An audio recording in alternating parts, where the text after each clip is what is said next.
Nós vamos conversar agora um pouco sobre economia criativa, cenários, enfim. A ideia é um bate-papo leve e após isso nós iremos aprofundar um pouco com o perfil da Steinbeis e falando sobre modelos de negócio em inovação. Então, vivemos em um momento de transição entre a sociedade industrial e a sociedade do conhecimento, da informação, que se fortalece por meio de redes. Um momento onde o eixo se desloca de instituições para pessoas, de estruturas somente hierárquicas para estruturas colaborativas. O mundo deixa de ser previsível, os ambientes se tornam cada vez mais dinâmicos, demandando respostas ágeis. E a tecnologia, nesse contexto, tem um papel decisivo. Ela viabiliza plataformas para desenvolvimento e possibilita que as bases estabelecidas sejam fortalecidas. O mundo está cada vez mais operando em redes de contribuição. E essa contribuição pode vir de um para muitos, como no caso das grandes corporações que atendem a mercados de massa, ou de um para um, no chamado peer-to-peer, onde é possível a entrega seja realizada, que a entrega seja realizada de uma pessoa para outra pessoa. Os grandes desafios que permeiam o cenário nacional e internacional exigem a adoção de uma nova visão estratégica, administrativa e gerencial dos modelos de negócio, a fim de assegurar a efetividade organizacional. Em última instância, independentemente da natureza ou do segmento de operação, é preciso que os negócios apresentem resultados, contribuam de maneira significativa e sejam sustentáveis. E é nesse cenário que se encontram inseridas as micro e pequenas empresas brasileiras. Hoje, há espaço para o pequeno empreendedor abrir o seu negócio, buscar mercados específicos ou mesmo atender como fornecedor a grandes corporações, como, por exemplo, um grande grupo varejista que valoriza a produção local, seja ela artesanal ou não. Nesse contexto, se destaca o conceito da economia criativa, como uma possível alavanca ao desenvolvimento socioeconômico sustentável do país, por meio de contribuições diretas e indiretas. Muito se tem falado ao longo dos últimos anos a respeito do potencial da economia criativa como estratégia de desenvolvimento. Para a ONU, representada pela United Nations Conference on Trade and Development, a UNCTAD, que é o braço de desenvolvimento da ONU, a economia criativa seria o grande motor do desenvolvimento no século XXI. Trata-se de um conceito ainda em formação, de um setor pautado no capital intelectual, tendo na criatividade e na inovação matérias-primas fundamentais. Entre as indústrias criativas que contribuem para a geração de riquezas, de empregos, por meio de exploração de setores específicos, destaca segmentos como ciência e tecnologia, design, moda, arquitetura, propaganda, artes, antiguidades, artesanato, cinema, vídeo, rádio e TV, música, artes cênicas e editoração, entre outros segmentos. Segundo a edição de 2014 do Mapeamento da Indústria Criativa Brasileira, realizado pela FIJAN, a Federação das Indústrias do Estado do Rio de Janeiro, a economia criativa responderia de forma direta por apenas ainda cerca de 3% do total produzido no Brasil. É muito pouco.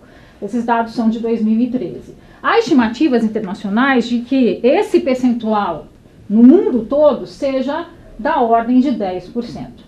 Os profissionais que atuam nos setores criativos possuem uma média salarial 3 vezes superior à verificada nos demais setores. É importante destacar que os impactos econômicos relacionados extrapolam em muito as estimativas de contribuição direta ao PIB, uma vez que os elos aquecidos conectarão com os demais elos da economia, fortalecendo também os setores mais tradicionais. Isso fora o potencial inclusivo social. A economia criativa tem grande potencial de contribuição direta para a geração de valor e de riqueza, na forma de receita e renda, em atividades como, por exemplo, trabalhos artesanais regionais, produções cinematográficas, design e moda, onde os beneficiários diretos seriam o artesão, o produtor, a sua equipe, o estilista e seus assistentes e assim por diante. Isso sem falar nas atividades relacionadas à pesquisa e desenvolvimento de tecnologia.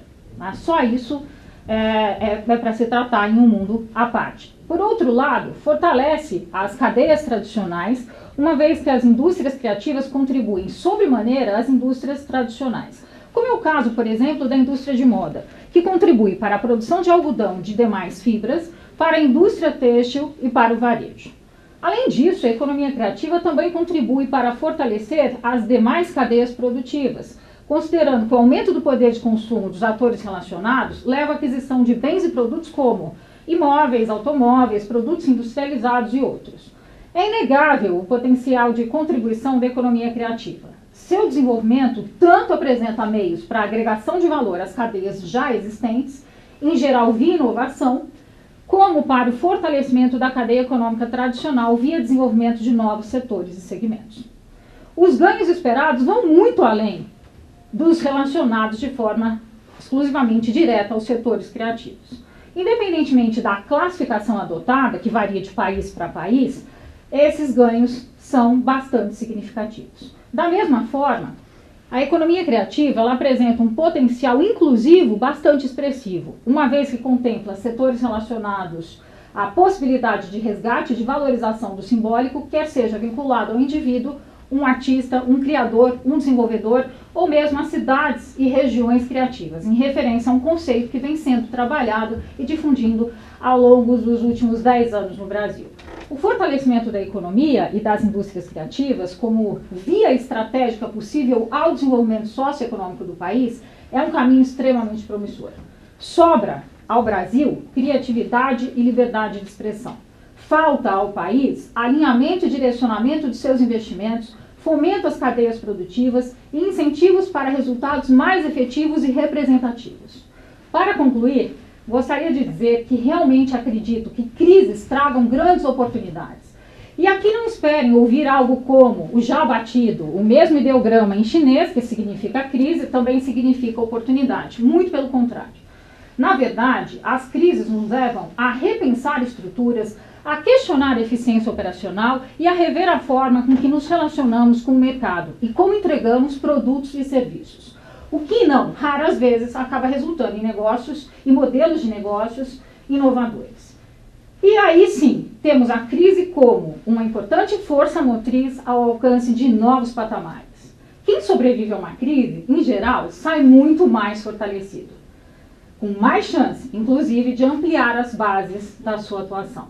Nesse sentido, eu realmente acredito que crises sejam importantes oportunidades para revisão de modelos e mudança de patamares. O Brasil é muito maior que toda essa crise econômica e política. O Brasil é muito maior que toda essa onda de corrupção que assola o nosso país. É preciso acreditar, rever o que antes podia fazer sentido e que agora talvez precise ser questionado.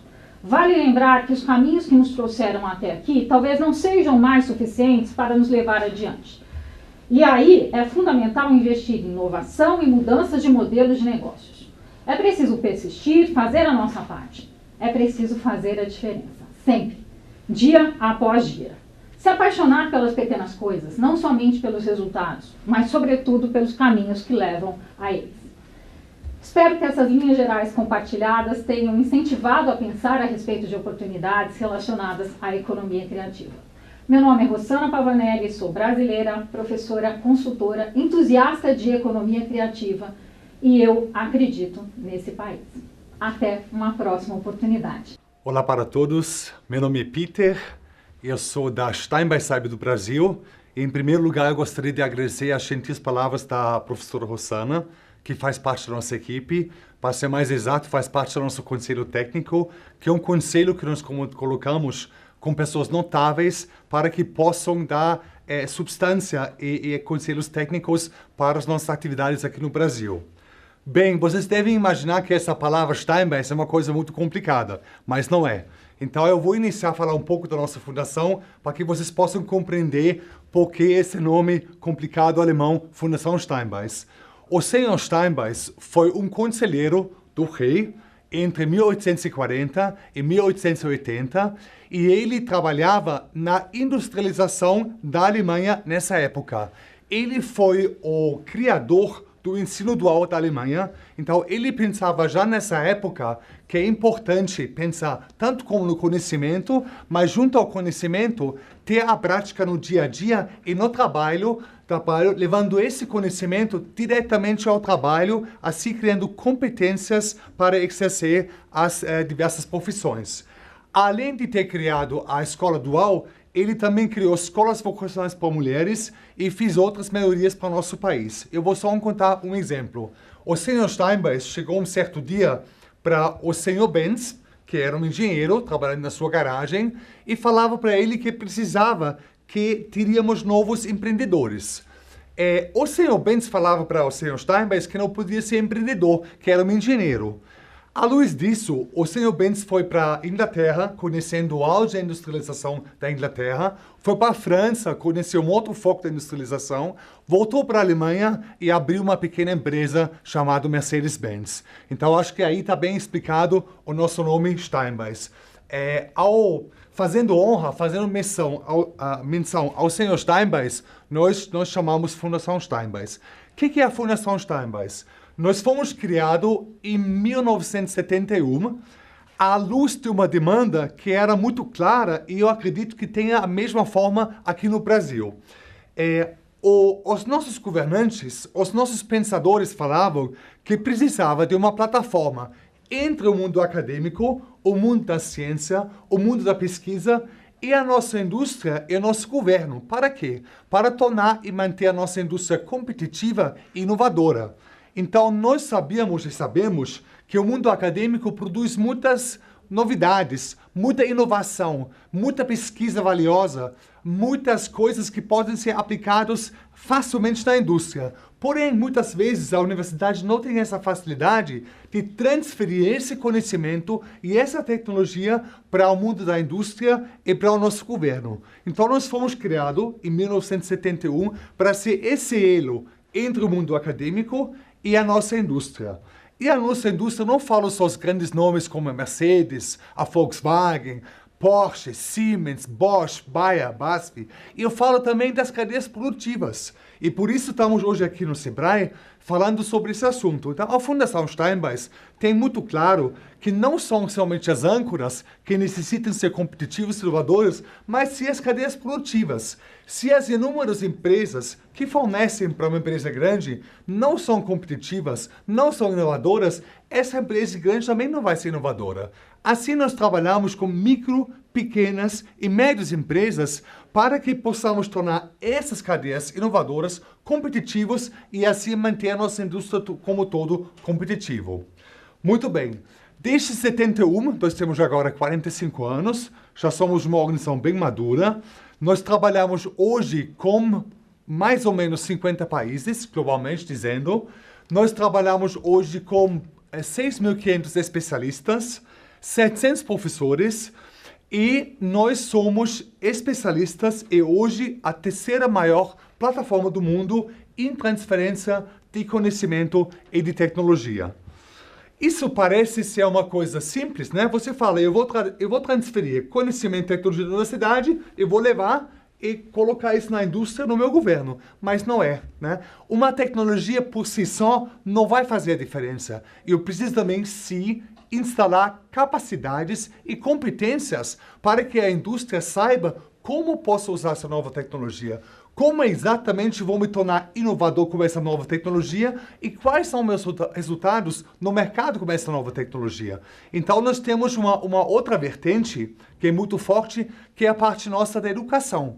Então, nós trabalhamos com cursos, com seminários, congressos, com mestrados aplicados, onde nós colocamos sempre de um lado a empresa, nós colocamos o participante do nosso programa e nós colocamos a Steinbeis, em breve junto com o Sebrae, se Deus quiser, e colocamos sempre no centro um projeto. Então, nós fazemos o seguinte, nós transferimos conhecimento e tecnologia através de uma pessoa que trabalha numa empresa, que recebe um projeto inovador e o desafio durante esse curso que ela trabalha, de implementar esse projeto. Então, nosso foco é extremamente voltado para resultados. Então, voltando, no topo da nossa organização tem a Fundação Steinbeis, que é uma fundação do governo, fazendo parte no Ministério da Economia.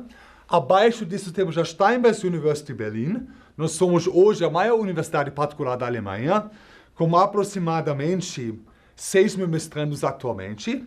sempre focados para a gestão, para management, para inovação, para transferência tecnológica. E abaixo disso temos por volta de 1.000 centros de transferência de conhecimento e tecnologia, aonde pessoas como eu, por exemplo, no Brasil, trabalham para colocar nossa filosofia em prática. Significa dizer, para colocar conhecimento, tecnologia à disposição do pequeno, médio e, claro, também do grande empresário. Aqui no Brasil, trabalhamos desde 2014. A minha empresa tem 15 anos de experiência aqui no Brasil. Em 2014, nós nos tornamos a Stein by Cyber do Brasil, trazendo esses novas formas, novos pensares. Eu não vou dizer novidades, porque na verdade não é uma novidade, mas esse novo olhar perante os desafios, que também Rosana já mencionou muito bem, que o nosso Brasil oferece hoje em dia. Se você olhasse algumas estatísticas, nós fazemos pesquisas anualmente, onde nós comparamos países e a importância, o impacto da inovação para economias mundiais, você percebe que realmente no Brasil tem um grande gap em termos de inovação. Nós queremos então incentivar vocês todos de pensarem de uma forma nova, de usarem todas as formas, todos os conhecimentos e saberes do mundo existentes para vocês consigam trazer novidades que sejam produtos, que sejam serviços, que sejam em termos de estrutura, em termos de processos, em termos de modelos de negócios, para que possam tornar seu negócio um negócio adequado para esse momento de crise e se fortalecer através disso. Falando um pouco em modelo de negócios, nós estamos hoje com o nosso professor Dr. Daniel Schalmo, que é um conhecedor profundo de modelos de negócios inovadores. Ele é um professor da Steinbeis da Alemanha. Nós teremos uma ampla parceria com ele, trabalhamos muitos projetos junto na Alemanha, estamos trazendo o professor aqui para o Brasil para falar com vocês um pouco de modelos de negócios inovadores. O que significa isso? Eu vou só dar um exemplo muito simples, né? Xerox, uma marca grande que todo mundo conhece, em vez de vender suas máquinas, criou um modelo de negócio novo e alugou as máquinas de Xerox porque eram muito caros de adquirir. Então mudaram o modelo de negócios e criou assim uma liderança mundial nesse seu segmento. Isso também vale para vocês. Todos vocês podem refletir sobre o seu modelo de negócios e nós percebemos, e o professor Daniel vai falar sobre isso, que pequenos ajustes desses modelos de negócios resultam em grandes inovações, resultam em grandes novidades e é uma forma mais adequada de atender esse mercado. Muito bem, para finalizar, eu queria só falar mais uma vez sobre a nossa filosofia. Nós pensamos e nós agimos de formar pessoas com personalidade. Então, nós não queremos trazer conteúdos secos, nós queremos simplesmente uma tecnologia de forma hard, de forma de um produto simples e passar isso, não. Nós queremos transformar personalidades, transformar esse jeito criativo do brasileiro de inovar, de fazer a diferença, de acreditar, de fazer o novo cada dia e levar esse mundo que nós temos na Alemanha, agora também no Brasil, mais perto para vocês. Eu também gostaria de finalizar minha fala dizendo que eu estou aqui nesse país há 23 anos, eu acredito profundamente nesse país. Como a Rosana disse, esse país é muito maior do que a nossa crise. Muita gente me pergunta, mas Peter, por que você acredita tanto nesse país? Por que você não volta para a Alemanha? Eu falo porque eu realmente acredito na nossa força de trabalho, acredito no nosso poder criativo, acredito no nosso poder de inovação, acredito que vamos sair muito fortalecidos dessa crise e vamos fazer coisas novas. Agradeço também muitíssimo a participação de todos vocês. Agradeço que vocês estão aqui hoje juntos e quero apresentar para vocês o professor Daniel Schalmo. Ele vai falar em seguida. Ele vai falar sobre modelos de negócios inovadores e trouxemos eles especialmente para vocês. Muito obrigado e até uma próxima. Bom, pessoal, quero agradecer a presença aqui da professora Rossana Pavanelli, do Peter e do professor Daniel. A ideia é que a gente consiga compartilhar com vocês conteúdos relacionados à inovação e a importância da economia criativa nesse processo de inovação dentro não só do desenvolvimento de conteúdos criativos, mas também na indústria de transformação e o impacto disso na economia como um todo. Agradeço a participação de todos que nos acompanharam até este momento, e quero esclarecer que a gente vai editar essas palestras e nós também vamos disponibilizá-las no nosso canal do YouTube. Em breve colocaremos aqui o link dessas palestras editadas. Obrigada a todos e até a próxima.